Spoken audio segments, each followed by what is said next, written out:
Hello students, நம்ம இன்னைக்கு இந்த வீடியோவில் என்ன பார்க்க போகிறோம்னா எக்ஸசைஸ் 9.4ல் question number 16 and question number 17 பார்க்க போகிறோம். ரெண்டுமே 1 மார்க் கொஸ்டின், சாய்ஸ் பேஸில் ஏபிசிடின்னு 4 ஆன்சர்ஸ் கொடுத்துருக்காங்க. சரிங்களா? இப்போ மொதல் a homogeneous differential equation is of the form dx by dy equal to h into x by y can be solved by making the substitution அப்படின்னு கேட்டு ஒரு 4 ஆப்ஷன் கொடுத்துருக்காங்க. இப்போ நம்ம என்ன பண்ணுவோம், ஹோமோஜினியஸ் ஈக்குவேஷன்லாம் என்ன ஃபார்மேட்டில் இருக்கணும், ஒன்று y by x ஃபார்மேட்டில் இருக்கணும் அல்லது x by y இந்த ஃபார்மேட்டில் வந்துச்சுன்னா ஹோமோஜினியஸ் ஈக்குவேஷன் சொல்லுவோம். சரி, y by x ஃபார்மேட்டில் வந்து நம்ம என்ன பண்ணுவோம், v equal to y by x எடுத்துட்டு சிம்பிளிஃபை பண்ணுவோம். சரிங்களா? y equal to v by x எடுத்தால் இங்கே என்ன வரும், vx equal to y ன்னு கிடைக்கும். ரைட்டுங்களா? அப்போ y equal to vx. இதே இடத்துல x by y ஃபார்மேட்டில் அவங்க கொடுத்துருக்காங்க.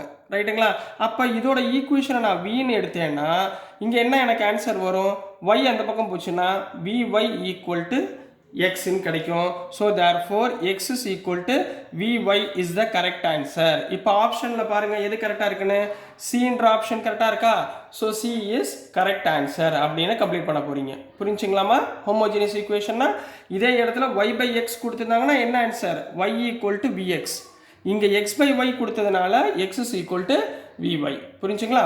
So next question number 17. Which of the following is a homogeneous differential equation?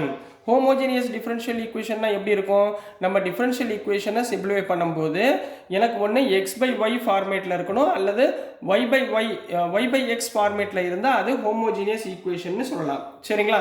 இதுக்கு நீங்கள் என்ன பண்ணால் ஒவ்வொரு ஆப்ஷனும் எடுத்து நீங்கள் simplify பண்ணி தான் பார்க்கணும். இதில் நீங்கள் பார்த்தீங்கன்னா டீன்ற ஆப்ஷனில் என்ன கொடுத்துருக்காங்கன்னா ஒரு ஈக்குவேஷன் கொடுத்துருக்காங்க, y square dx plus x square minus xy minus y square into dy equal to 0 அப்படின்னு கொடுத்துருக்காங்கம்மா. இப்போ நம்ம இந்த இடத்துல என்ன பண்ண போகிறோம்னா dy by dx அல்லது dx by dy ஃபைன் பண்ண போகிறோம். ரைட்டுங்களா? ஸோ நான் என்ன பண்ண போகிறேன், இந்த ஈக்குவேஷனை அப்படியே ரைட் ஹேண்ட் சைடு வச்சுக்க போகிறேன். So y square dx equal to minus of x square minus xy minus y square into dy ன்னு வச்சுக்கலாங்களா? ரைட்டுங்களா? இப்போ இந்த dy ரைட் ஹேண்ட் சைடு கொண்டு வாங்க. அப்போ dx by dy equal to நம்ம ஹோமோஜினியஸ் ஈக்குவேஷன் என்ன ஃபார்மேட்டில் இருக்கணும், ஒன்று y by x ஃபார்மேட்டில் இருக்கணும் அல்லது x by y ஃபார்மேட்டில் இருக்கணும். நான் x by y ஃபார்மேட்டில் கன்வெர்ட் பண்ணுறேன். இங்கே என்ன இருக்குது, minus of X square minus xy minus y square. இந்த y square right hand side வச்சுன்னா டிவைட் பை y ஸ்கொயர். ரைட்டுங்களாம்மா? இப்போ மைனஸ் உள்ள மல்டிப்ளை பண்ணுங்கள், தனித்தனியாக செப்பரேட் பண்ணுங்கள். Minus X square by Y square minus minus plus xy by Y square minus minus plus Y square by Y square. இதில் என்ன ஆயிருமா, இங்கே ஒய் இதுவும் கேன்சல் ஆயிருங்களா, ஒய் ஸ்கொயர் கேன்சல் ஆயிருங்களா. அப்போ therefore நம்ம கையில் என்ன கிடைக்கும், dx by dy equal to minus x by y the whole square plus x by y plus 1. பார்த்தீங்களா என்ன ஃபார்மேட்டில் வந்துருச்சு, x by y ஃபார்மேட்டில் வந்துருச்சா. So this is the homogeneous differential equation. So என்ன correct answer, so D is correct answer.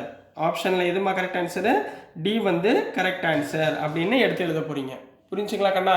So dear students, நான் அனுப்புகிற videos உங்களுக்கு பிடிச்சதுன்னா மறந்துடாமல் லைக் பண்ணுங்கள், ஷேர் பண்ணுங்கள், மறக்காமல் சப்ஸ்கிரைப் பண்ணி சப்போர்ட் பண்ணுங்கள் ஸ்டூடெண்ட்ஸ்.